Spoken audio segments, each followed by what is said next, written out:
कहानी की शुरुआत में हमें ईवा को दिखाया जाता है जो अपने बॉडीगार्ड के साथ एयरपोर्ट पर आती है। वो एक बहुत बड़े पॉलिटिशियन की बेटी है। एयरपोर्ट पर वो अपने बॉयफ्रेंड जेड और अपने फ्रेंड कायल से मिलती है। ये सब के सब छुट्टियां मनाने के लिए लॉस के अबॉस जा रहे हैं। ये सब के सब फ्लाइट में बैठ जाते हैं और टेक ऑफ की कुछ ही देर बाद फ्लाइट में टर्बुलेंस होना शुरू हो जाती है। सबको ये नॉर्मल लगता है क्योंकि अक्सर फ्लाइट में ऐसा होता है। पर तभी एव के बॉडीगार्ड की आंख खुलती है। वो विंडो से बाहर देखता है जहाँ पर प्लेन का इंजन बर्न हो रहा होता है। पायलट अनाउंस करता है कि बहुत सारे बर्ड्स प्लेन के इंजन से टकराए हैं जिस वजह से डिस्टरबेंस हो रही है। तुम्हें घबराने की कोई जरूरत नहीं है। पर जल्द ये देखते हैं कि प्लेन के इंजन में पूरी तरह से आग लग चुकी है और अब पायलट अनाउंस करता है कि सब के सब अपनी सील्ड बेल्ट को बांध ले। यहाँ पर प्लेन में बहुत ज्यादा हलचल होना शुरू हो जाती है जिससे सब के सब पैसेंजर्स बहुत बुरी तरह से डर जाते हैं। वो चिल्लाने लगते हैं और तभी इंजन में से एक मेटल का टुकड़ा प्लेन से टकराकर पार हो जाता है जिससे प्लेन के अंदर बहुत तेज हवा आने लगती है। सबका सब सामान नीचे गिरने लगता है और इसी दौरान कुछ लोग प्लेन से नीचे भी गिर जाते हैं और बहुत जल्दी पूरा का पूरा प्लेन पैसिफिक ओशन में गिर जाता है जिस वजह से पायलट के साथ बहुत सारे लोगों की मृत्यु हो जाती है। प्लेन इस तरह क्रैश हुआ होता है कि उसके सामने का हिस्सा नीचे एक चट्टान पर अटका हुआ होता है और उसके नीचे बहुत गहरी खाई है और अभी भी प्लेन के पिछले हिस्से में पानी नहीं भरा जहाँ पर एवा, उसका बॉयफ्रेंड, उसका फ्रेंड और बहुत सारे पैसेंजर्स है। एवा को लगता है कि उसका बॉडीगार्ड मारा गया लेकिन तभी वो पानी से ऊपर आता है। यहाँ पर इन्हें एक बच्ची के चीखने की आवाज आती है जिसका नाम रोजा है। वो अपने ग्रैंड मदर के साथ पानी में फंसी हुई है। ईवा का बॉडीगार्ड उसे और उसकी ग्रैंड मदर को बचाकर ऊपर ले आता है। अब यहाँ पर कुछ ही लोग बचे हैं और बाहर से अजीब अजीब सी आवाजें आ रही होती है जो सुनकर सब के सब डर जाते हैं क्योंकि ये समंदर के बीचों बीच पानी के अंदर है जहाँ पर खतरनाक सी क्रिएचर्स हो सकते हैं। ईवा का बॉडीगार्ड सबको शांत रहने के लिए कहता है और बताता है कि ये प्लेन एयरलॉक है जिसका मतलब ये है कि पानी इतनी जल्दी अंदर नहीं आएगा और जल्द ही यहाँ पर रेस्क्यू टीम आ जाएगी जो इन सबको बचा लेगी। रेवा कहती है कि हमें यहाँ पर इंतजार नहीं करना चाहिए बल्कि सतह पर जाने की कोशिश करनी चाहिए। उसका बॉडीगार्ड कहता है कि अगर हमने ऐसा किया तो हम सब के सब मारे जाएंगे। तभी अटेंडेंट सबको बताता है कि क्रैश होने से पहले पायलट ने इसकी इंफॉर्मेशन दे दी थी। इसका मतलब यह है कि जल्द से जल्द यहाँ पर रेस्क्यू टीम पहुँचने वाली है। अब इनके पास इंतजार करने के अलावा कोई रास्ता नहीं है। पर यहाँ पर ऑक्सीजन की कमी होती है और इस प्लेन में एक ही ऑक्सीजन सिलेंडर है। तभी रोज की ग्रैंड मदर बताती है कि एक ओल्ड लेडी के पास ऑक्सीजन सिलेंडर था जो कि आगे के हिस्से में है जो पानी में डूब चुका है। यहाँ पर एवा का बॉडीगार्ड तय करता है कि वो उस ऑक्सीजन सिलेंडर को लेकर आएगा क्योंकि यहाँ पर इन्हें ऑक्सीजन की बहुत ज्यादा जरूरत है। और अब एवा का बॉडीगार्ड जब पानी के अंदर जाने वाला होता है तो रोज की ग्रैंडमा कहती है कि मेरे हस्बैंड की बॉडी नीचे है, वो चेयर के साथ अब भी बंधे हुए हैं, तुम उनकी हैट अपने साथ लेकर आना। मैं हमेशा उस हैट को अपने साथ निशानी के तौर पर रखना चाहती हूँ। और अब बॉडीगार्ड नीचे जाता है जहाँ पर उसे हैट मिल जाती है, साथ ही उसे ऑक्सीजन सिलेंडर भी मिल जाता है। इसके बाद वो खाने की सप्लाई लेने के लिए और आगे जाता है पर तभी वहाँ पर एक शार्क आ जाती है जो उसके ऊपर हमला करती है लेकिन बॉडीगार्ड किसी तरह उससे बचकर ऊपर आ जाता है। ऊपर सब के सब बहुत ज्यादा डर गए होते हैं क्योंकि पानी में बहुत हलचल थी। अब यहाँ पर बॉडीगार्ड उस ओल्ड लेडी को उसके हस्बैंड की हेड देता है, साथ ही ऑक्सीजन सिलेंडर भी। पर इससे पहले कि वो पानी से बाहर आता, शार्क उसे पानी के अंदर खींच लेती है जिससे सब डर जाते हैं। सब के सब इस वक्त एयर पॉकेट के अंदर है जहाँ पर पानी नहीं भरा और सब के सब और पीछे चले जाते हैं जहाँ पर पानी कम है। सबको समझ में आ चुका है कि पानी के अंदर शार्क है। अब यहाँ पर एवा का फ्रेंड काइल के हाथ में बहुत दर्द हो रहा होता है क्योंकि उसके हाथ की हड्डी टूट चुकी है। रोज की ग्रैंडमा बताती है कि मैं एक नर्स हूँ। जिसके बाद वो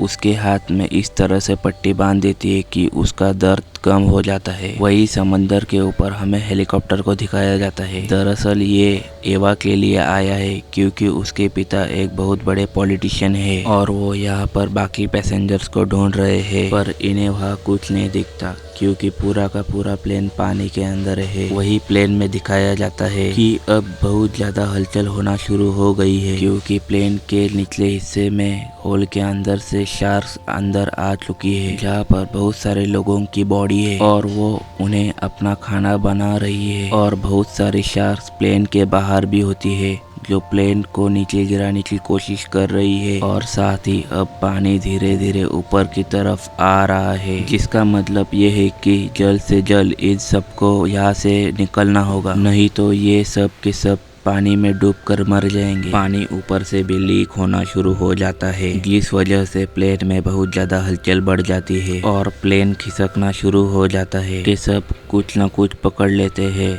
और प्लेन खिसकता हुआ चट्टान के एज पर आ जाता है। उसका आगे का हिस्सा अब भी चट्टान से बाहर है और अगर वो चट्टान से गिरा तो समंदर के इतने गहराई में चला जाएगा कि इनमें से कोई नहीं बचेगा। इसलिए सब के सब तय करते हैं कि अब इन सब को यहाँ से किसी भी हाल में निकलना होगा। इनके सामने सबसे बड़ा चैलेंज शार्क्स है, जिन्हें डिस्ट्रैक्ट करके इन्हें ऊपर जाना होगा। रोज बताती है कि हमें स्कूल में बताया गया है कि शार्क्स को बबल बिल्कुल पसंद नहीं है। अगर इनके चारों तरफ बबल्स होंगे तो शार्क इनके आसपास नहीं आएंगे। आयल यहाँ पर सबको बताता है कि मैंने प्लेन में कुछ ऐसे पैसेंजर्स को देखा था जिनके पास स्कूबा डाइविंग का सामान था, यानी कि वो स्कूबा डाइविंग के लिए जा रहे थे और अगर हमें वो सामान मिल जाए तो हम आसानी से ऊपर जा सकते हैं। और एवा का बॉयफ्रेंड कहता है कि हम में से अब कोई नहीं बचेगा, जल्द ही हम सब मर जाने वाले हैं। यह सुनकर एवा डर जाती है और खुद को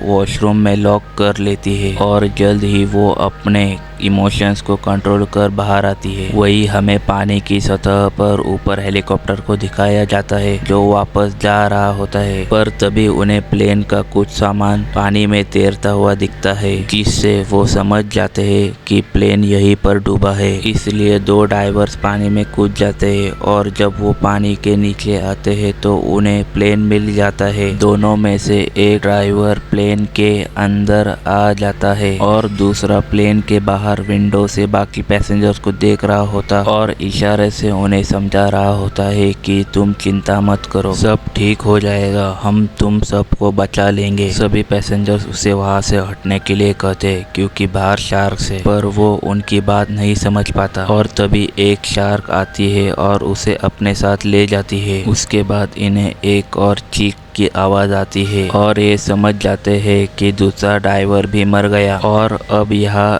एवा का बॉयफ्रेंड कहता है कि अगर हमें इनका ऑक्सीजन सिलेंडर और इनका सामान मिल जाएगा तो हम यहाँ से बाहर निकल सकते हैं। वो देखता है कि प्लेन के निचले हिस्से में उनका सामान है, पर वहाँ जाना बहुत ही खतरनाक है। वो सीट के ऊपर से देखता है कि पानी में कोई हलचल नहीं है, जिसका मतलब यह है कि वहाँ पर शार्क्स नहीं है। तभी उसका पैर स्लिप हो जाता है, वो पानी में गिर जाता है, जिससे एवा बहुत ज्यादा पैनिक हो जाती है। वो जोर जोर से चिल्लाने लगती है, पर अगले पल उसका बॉयफ्रेंड बाहर आ जाता है। वो हंसने लगता है, दरअसल वो सबके साथ मजाक कर रहा था। इस बात से एवा को बहुत गुस्सा आता है और तभी एक शार्क आती है जो उसका पैर खींचकर अपने साथ ले जा रही होती है, लेकिन एवा और कायल उसे पकड़ लेते हैं। किसी तरह से उसे ऊपर तो खींच लेते हैं, लेकिन उसका पैर टूट चुका है। उसके पैर में बहुत दर्द हो रहा है, इसलिए रोज की ग्रैंड मदर जो कि एक नर्स है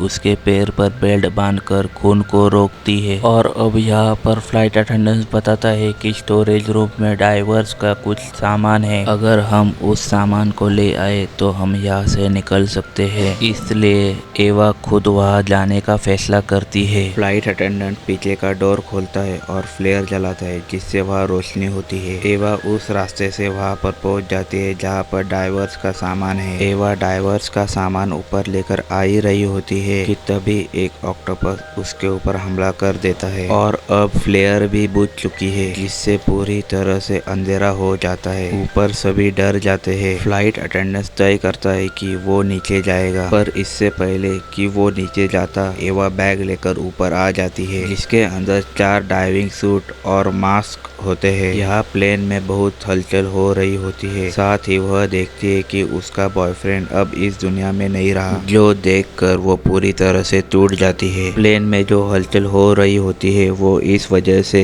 क्योंकि प्लेन का जो आगे का हिस्सा है वो धीरे धीरे क्रैक हो रहा है और जल्द ही वो पूरी तरह से पानी के अंदर गिर जाएगा। ये वो सबसे कहती है कि अभी के अभी हमें इस प्लेन से बाहर निकलना होगा, नहीं तो हम सब के सब मारे जाएंगे। कायल बहुत ज्यादा डर जाता है, बताता है कि मुझे तैरना नहीं आता। एवा कहती है कि तुम इस जैकेट को पहनकर जब पानी के अंदर जाओगे तो तुम इस नोजल को खोल देना, तुम्हें तैरने की जरूरत नहीं है, तुम अपने आप ही ऊपर सतह तक पहुंच जाओगे। और अब एवा पैसेंजर का ऑक्सीजन मास्क लेकर आती है, जो उसका बॉडीगार्ड नीचे से ले आया था। सब के सब जैकेट पहन लेते हैं और जैसे आगे बढ़ते हैं इनका प्लेन झुकना शुरू हो जाता है। दरअसल उसके आगे का हिस्सा टूटकर पानी में जा चुका है और अब इन्हें यहाँ से जल्द निकलना होगा। रोज की ग्रैंड मदर कहती है कि मैं तुम्हारे साथ नहीं आ पाऊंगी, मेरी वजह से तुम सब की जान जा सकती है, क्योंकि मैं पूरे ग्रुप को स्लो कर दूंगी। दरअसल इनके पास एक ही ऑक्सीजन सिलेंडर है, जिसकी मदद से इन्हें सतह तक पहुंचना होगा। रोज की ग्रैंड मदर एवा से कहती है कि मेरे ग्रैंड डॉटर का ध्यान रखना। एवा वादा करती है कि मैं उसका ध्यान रखूंगी और इसके बाद वो रोज के साथ पानी के अंदर चली जाती है। और जब ये अंदर जाते हैं तो इनके सामने शार्क्स आ जाती है, पर इससे पहले कि शार्क्स इनके ऊपर हमला करती, जैसे कि रोज ने बताया था कि शार्क्स बबल से डरती है, एवा उनके मुंह पर ऑक्सीजन के बबल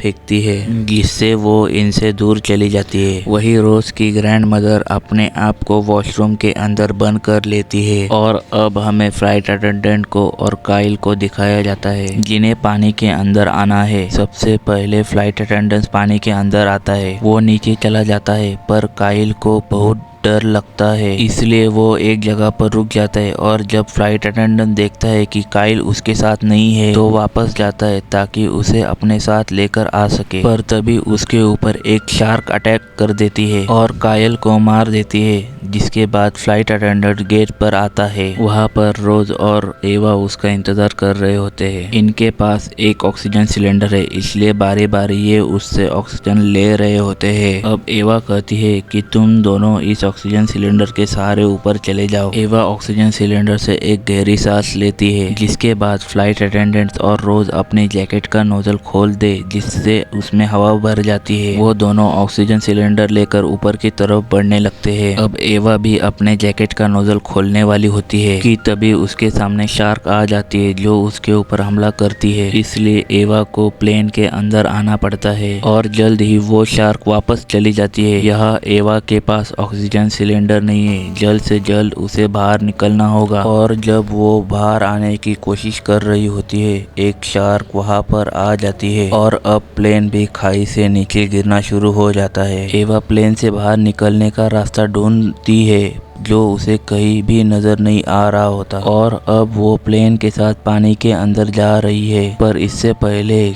कि वो पूरी तरह से नीचे डूब जाती, उसे बाहर जाने का रास्ता मिल जाता है। बाहर आने के बाद वो अपने जैकेट के नोजल को खोल देती है, जिससे जैकेट में एयर भर जाती है और अब वो पानी के ऊपर आना शुरू कर देती है। लेकिन यहाँ उसकी बॉडी से ऑक्सीजन पूरी तरह से खत्म हो चुका है, जिस वजह से वो सतह पर पहुंचने से पहले ही बेहोश हो जाती है। कुछ देर बाद उसे होश आता है। जैकेट में हवा भरने की वजह से वो पानी की सतह पर आ चुकी है और दूर दूर तक उसे कोई नहीं दिखता। वो समझ जाती है कि उसके दोनों साथी जो ऊपर की तरह गए थे वो मारे जा चुके हैं। तभी उसके पास एक हेलीकॉप्टर आता है, जो उसे रोप से ऊपर खींच लेता है, जहाँ पर उसे रोज और फ्लाइट अटेंडेंट दिखता है। जैसा कि उसने रोज की ग्रैंड मदर से वादा किया था कि वो रोज को बचा लेगी, उसने सच में रोज को बचा लिया। उसने अपने बॉयफ्रेंड और बॉडीगार्ड को खो दिया है, साथ ही रोज ने अपने ग्रैंडमदर और ग्रैंडफादर को, लेकिन अब इनके पास यहाँ से आगे बढ़ने के अलावा कोई रास्ता नहीं। हेलीकॉप्टर इन्हें इस जगह से लेकर निकल जाता है और इसी के साथ ये फिल्म यही खत्म हो जाती है। उम्मीद करता हूँ कि ये फिल्म, ये कहानी आपको पसंद आई होगी।